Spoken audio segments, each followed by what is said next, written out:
Hey, good morning, everyone, and warm welcome to another edition of Neetan's Morning Mantras. So it was probably a couple of years back, right? I was lying down on my bed late evening and letting serendipity be my guide and looking through, whatever came my way, right? Some research here, there, Google, whatever, right? Serendipity, right? So I was doing that, and then suddenly I saw this kind of headline which said, uh, two split uh, two split experiment, right? Two slit experiment, and it intrigued me a bit, and I went in, and then what transpired after that was a complete moment of being bamboozled by what that experiment actually spoke about, which is basically at the subatomic level, right? When you pass an electron through two slits, and on the other side, the pattern that is formed is both of a particle, which is a dot, as well as an interference particle, which is of a wave. So at the same time, an subatomic particle was both a wave as well as a particle. How can that happen, right? And then the experiment continues, and they put an observer just before the slit, and when the observer is observing, all the probabilities crush into one, and you get a particle, right? So it was a fascinating moment for me, saying, my God, what is this? This is completely contrary to what we see in the in the real world. And the subatomic world, there is a world of probabilities, right? There is a world of likelihoods. Yeah. And when you put an observer in between, that's when reality comes into being, right? Everything else is probabilistic, right? And of course, this world is this beautiful world of quantum. And since then, of course, I've kind of delved into this world, and I wanted to share some thoughts around it, right? So 2019, I was in San Francisco attending one of the best conferences there is, right? And one of the panels was of 3 or 4 startups which were all operating in the quantum field, in the quantum computing world.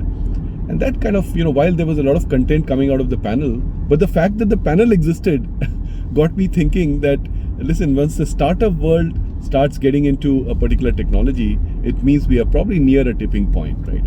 Now, of course, all experts will tell you that quantum computers in their kind of commercial use are anywhere a decade off. And, people say 10 years off at least. But you never know, right? These are exponential technologies. What was projected in the 80s in terms of having a stable qubit was 100 years, right? And already, as you know, Google has produced, I think, 65 qubits quantum computing. IBM is talking about producing a 1,000 quantum qubit computer in 2023, if I'm not mistaken, right? So a fascinating world of sub physics, right, mixed with mathematics and computing. In the intersection of these three lies quantum computing, right? So it's very difficult to understand. It's not intuitive, right? What do you mean it's a particle and a wave and probabilistic, right? Now, of course, people, the way to understand a quantum computer, I was listening to a podcast, and I quite enjoyed this.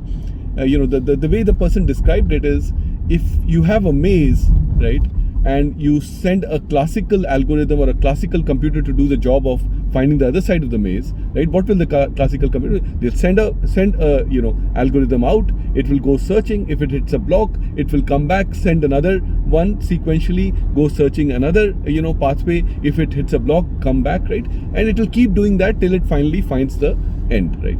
With quantum, because of this nature of qubit, and I'll describe that in a bit, the 3 properties of quantum computing, right? What happens is you can basically at the same time send out multiple such bots. Just assume in your mind that there are bots, and at the same time, at one time, you'll find a solution because you're doing it in parallel, multiple things at the same time, multiple searches at the same time, right? It's a very simplistic way of defining computing, quantum computing. I also don't understand it very well, but I think that's one, right? So there seems to be a tipping point.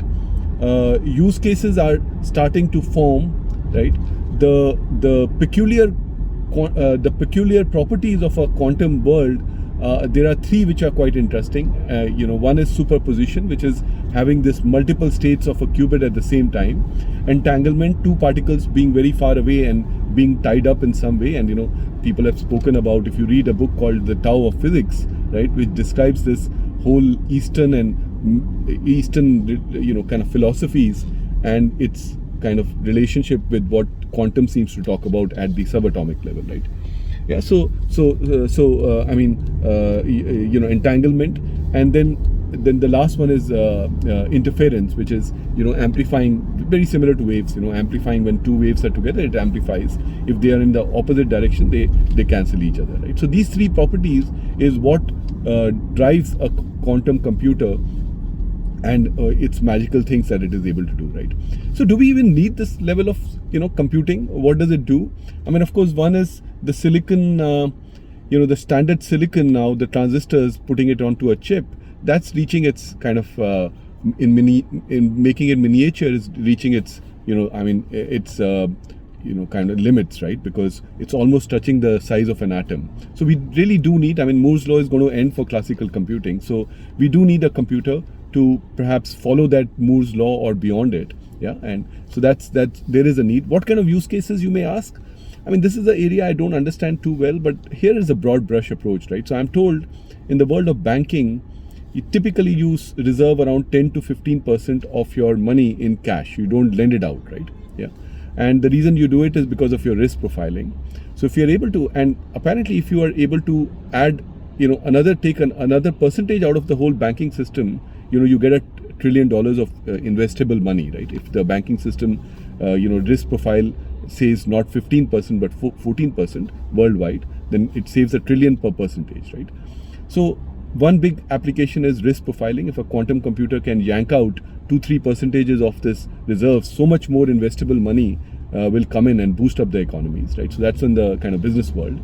Then there are problems that people talk about which are called quantum problems themselves, right? So I think in the world of fertilizers, and that's something I need to research a bit, in the world of fertilizers, the synthesis of fertilizers is a difficult problem to solve, right? Very close to home today nowadays with the pandemic, ability to search for vaccines, drug discovery is a quantum problem to solve. And then the classical traveling salesman problem, optimization, if done through quantum, is another area. And then perhaps last but not the least, this whole cryptography world, right, which I'm told is perhaps most close to getting implemented in the next few years, right? So fascinating world, folks, the world of quantum. Yeah. So go on to Google today, try and understand what's so difficult about the world of fertilizer synthesis, why are billions of dollars spent on it, and how can perhaps quantum computing help, right? And go and study this fascinating world of subatomic world, which is the physics world, yeah, where probabilities rule rather than deterministic outcomes, right? Excellent. That's all I had to say. A bit of a longer mantra today. Have a quantum curious day, guys. Keep learning. Have a brilliant day. Cheerio. Bye-bye.